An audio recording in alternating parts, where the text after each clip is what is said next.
ഇന്നത്തെ സിനിമാ വാർത്തകളിലേക്ക് ഇവർക്കും സ്വാഗതം. ദുൽഖറിന്റെ പ്രൊഡക്ഷൻ ഹൗസിൽ നിന്നും വീണ്ടും ഒരു സിനിമാറ്റിക് യൂണിവേഴ്സ് മലയാളത്തിൽ പിറക്കാനായിട്ട് ഒരുങ്ങുകയാണല്ലോ. വൈഫറർ സിനിമാറ്റിക് യൂണിവേഴ്സിന്റെ വരാനിരിക്കുന്ന നെസ്ലിൻ, കല്യാണി പ്രിയദർശൻ തുടങ്ങിയവർ പ്രധാന റോളുകളിലെത്തുന്ന ടൊവിനോ, ദുൽഖർ തുടങ്ങിയവർ കാമിയ റോളുകളിലെത്തുന്ന സിനിമയാണ്. ഇനിയും പേരിട്ടിട്ടില്ലാത്ത, ടൈറ്റിൽ പോലും പ്രഖ്യാപിക്കാത്ത സിനിമ.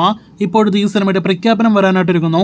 ഷൂട്ടിംഗ് പൂർത്തിയാക്കി പോസ്റ്റ് പ്രൊഡക്ഷൻ നടക്കുന്ന സിനിമയുടെ അടുത്ത വൻ അപ്ഡേറ്റുകളാണ് ഈ റീൽ ഒരുങ്ങുന്നു. ഈ വരുന്ന ജൂൺ 22-ാം തീയതി തളപതി വിജയുടെ ഏറ്റവും പുതിയ ജന്മദിനമാണല്ലോ. പതിവുപോലെ അദ്ദേഹത്തിന്റെ ജന്മദിനം പ്രമാണിച്ച് വീണ്ടും ഒരു സിനിമ റിലീസ് ചെയ്യുന്നു.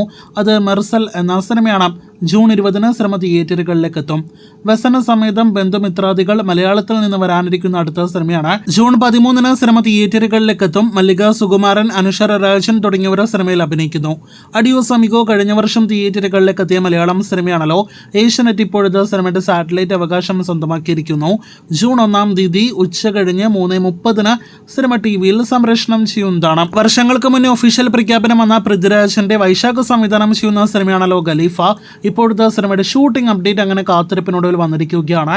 നേരത്തെ ഒരു സമയം ഈ വർഷത്തിന്റെ തുടക്കത്തിലും പിന്നെ ഈ വർഷത്തിന്റെ അവസാനവും ഷൂട്ടിംഗ് നടക്കുമെന്ന് റിപ്പോർട്ടുകൾ ഉണ്ടായിരുന്ന സിനിമയുടെ ഷൂട്ടിംഗ് ഇപ്പോഴത്തെ നേരത്തെയാക്കിയിരിക്കുന്നു. ഈ വരുന്ന ജൂലൈ അവസാനത്തോടെ അതല്ലെങ്കിൽ ഓഗസ്റ്റിൽ സിനിമയുടെ ഷൂട്ടിംഗ് ആരംഭിക്കും. വൻ ബിഗ് ബഡ്ജറ്റ് എന്റർടൈനർ സിനിമയായിട്ട് വരാനിരിക്കുന്ന ഖലീഫയുടെ ഷൂട്ടിങ്ങിനായിട്ട് കാത്തിരിക്കാം. നമ്മുടെ മലയാളത്തിൽ നിന്ന് അടുത്തതായിട്ട് വരാനിരിക്കുന്ന വൻ സിനിമയാണല്ലോ ലാലേട്ടനെ നായകനാക്കി അമൽ നീരദ് സംവിധാനം ചെയ്യുന്ന സിനിമ. നേരത്തെ ഒരു സമയം ഈ ജൂൺ മാസം ഷൂട്ടിംഗ് ആരംഭിക്കേണ്ടിരുന്ന സിനിമയുടെ ഷൂട്ടിംഗ് ഒക്ടോബർ മാസം മധ്യത്തിലേക്ക് നീട്ടാനുള്ള പ്രധാനപ്പെട്ട കാരണം 1-2 നടന്മാരുടെ ഡേറ്റ് ഇഷ്യൂസ് തന്നെയാണ്.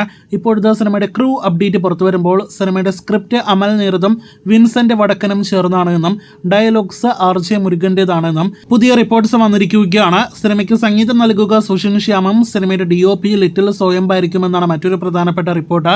എഡിറ്റിംഗ് നിർവഹിക്കുക വിവേക് ഹർഷനായിരിക്കും. ഇതിനിടയിൽ സിനിമയുടെ കാസ്റ്റ് അപ്ഡേറ്റ് പുറത്തു വരുമ്പോൾ ലാലേട്ടൻ, സൗബിൻ, ശ്രീനാഥ് ബാസി, സിദ്ദിഖ് തുടങ്ങിയവർ സിനിമയിൽ അഭിനയിക്കുന്നുവെന്നാണ് പുതിയ റിപ്പോർട്ടുകൾ. നേരത്തെ ഫഹദ് ഭാഗമായിരുന്ന സിനിമയിൽ നിലവിൽ ഫഹദ് ഭാഗമല്ല. എന്നാൽ പോലും ഫഹദിന് പകരമല്ല സൗബിൻ എന്നാണ് മറ്റൊരു പ്രധാനപ്പെട്ട വിവരം. എന്തായാലും കാത്തിരിക്കാം ഫഹദിന്റെ പകരക്കാരൻ ആര് എന്ന് കൃത്യമായിട്ട് അറിയുവാനായിട്ട്. കൂടുതൽ ലാലേട്ടൻ, അമൽ നീരദ് സിനിമയുടെ വാർത്തകൾക്ക്.